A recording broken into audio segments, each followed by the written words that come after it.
दोहरे चेहरे दोहरे किरदार रखते हैं, यहाँ अपने ही अपनों से बैर रखते हैं। आज भी मेरी फिक्र की वजह उन लोगों की फिक्र है जो गाहे बगाहे अपनी फिक्र का इजहार करके मुझे सोचने पर मजबूर कर देते हैं और फिर मुझे इस बात पर बात करना ज़रूरी लगता है। लिहाजा हाजिर है मेरी एक और वीडियो।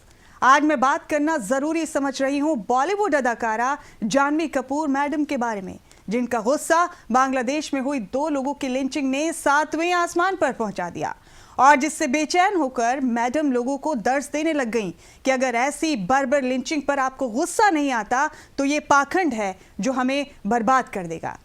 जानवी मैडम, बिल्कुल सही कहा आपने, हम सबको गुस्सा आना चाहिए बांग्लादेश की लिंचिंग पर, और देश के ज्यादातर लोगों को बांग्लादेश लिंचिंग पर उतना ही गुस्सा और अफसोस है जितना कि आपको।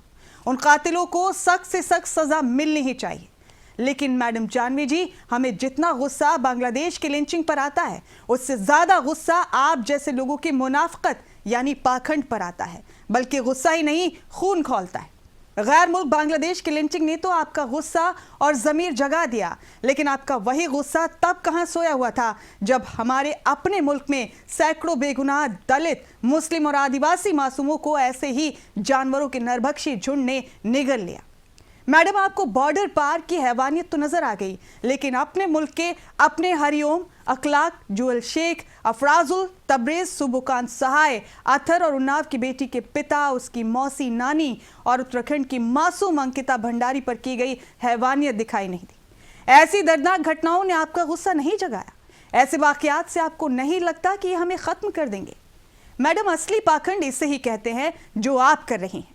डिससेलेक्टिव अप्रोच या चुनिंदा नजरिए के साथ आपने और आप जैसे कई लोगों ने बांग्लादेश लिंचिंग पर अपना इजहार ख्याल किया है।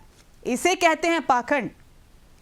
और आपके इस पाखंड से तो सही मायने में पाखंड भी शर्म से डूब मरे, यानी बड़ा ही सिलेक्टिव है मोहतरमा का गुस्सा, जो सिर्फ हिंदुओं पर हो रहे जुल्मों पर ही उबाल मारता है। चलिए मान भी लिया जाए कि सुपरस्टार की फ्लॉप लाडली का पारा सिर्फ हिंदुओं के ऊपर हो रहे जुल्मों पर ही हाई होता है, तो मोहतरमा तब आपके खून ने उबाल क्यों नहीं मारा जब मणिपुर के हिंदुओं पर जुल्म की सारी हदें पार की जा रही थी? आपके खून ने उबाल तब क्यों नहीं मारा जब हमारे मुल्क के जवान की बीवी को मणिपुर में नंगा करके जुलूस निकाला जा रहा था?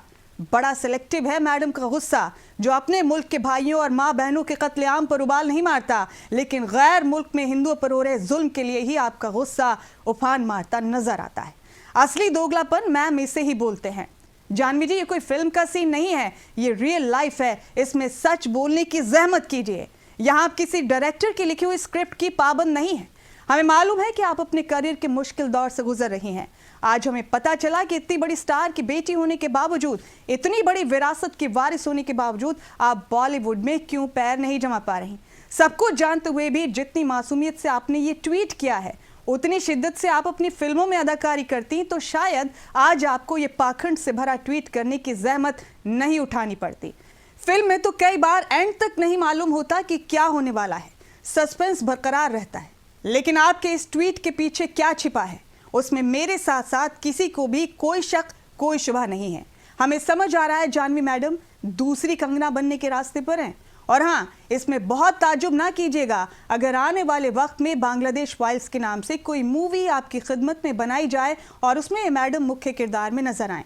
बांग्लादेश में जो हो रहा है उस पर शदीद गुस्सा आना ही चाहिए, लेकिन यही गुस्सा अपने मुल्क में हो रही लिंचिंग पर भी ठंडा नहीं पड़ना चाहिए।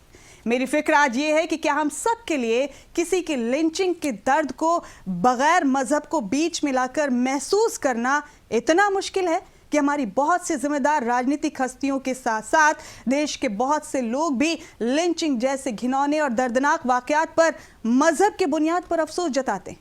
क्या हमारी सिलेक्टिव अप्रोच कभी हमें शर्मिंदा कर पाएगी, या हम यूं ही खोखले मजहबी नारों को इंसानियत पर भारी पड़ने का मौका देते रहेंगे?